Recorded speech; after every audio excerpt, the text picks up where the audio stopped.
chỉ tua kể lu lon chế cô chúa tua kể cho lu nên ngồi ở chỉ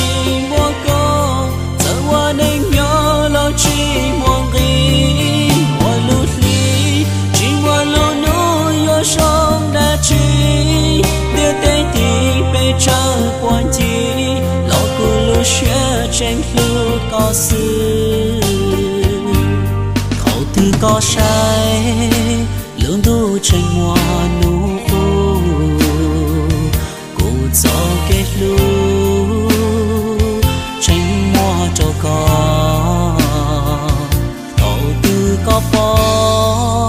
sợ nó lo đưa vô do buồn cho có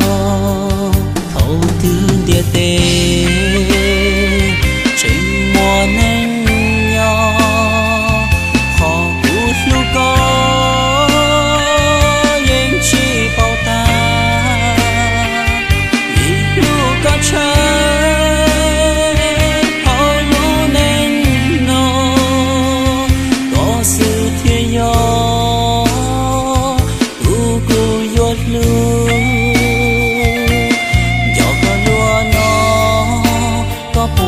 bao lên mùa gió có lưu xóa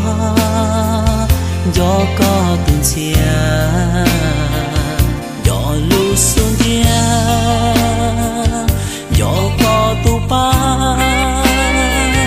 gió xóa trái tao muốn cho con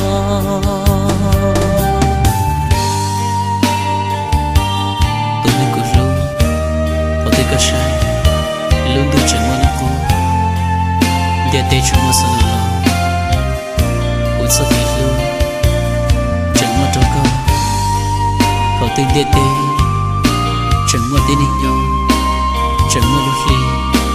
cuốn chân nhớ lúc con, một cái tay xìa.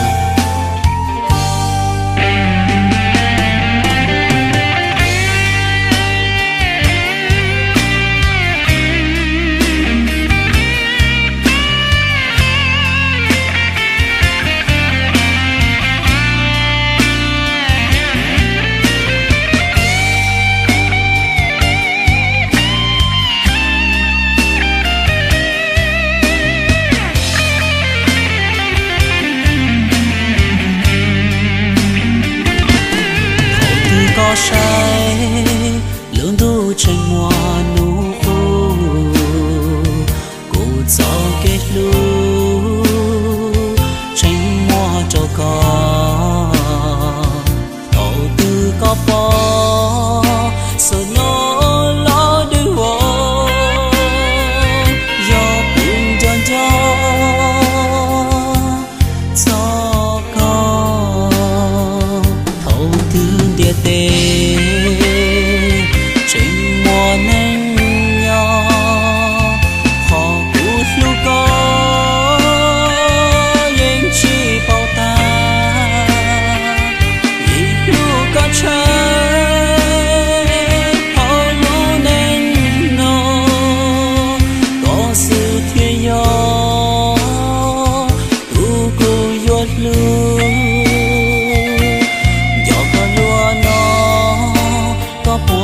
bao lên mùa gió có lưu xóa gió có từng chia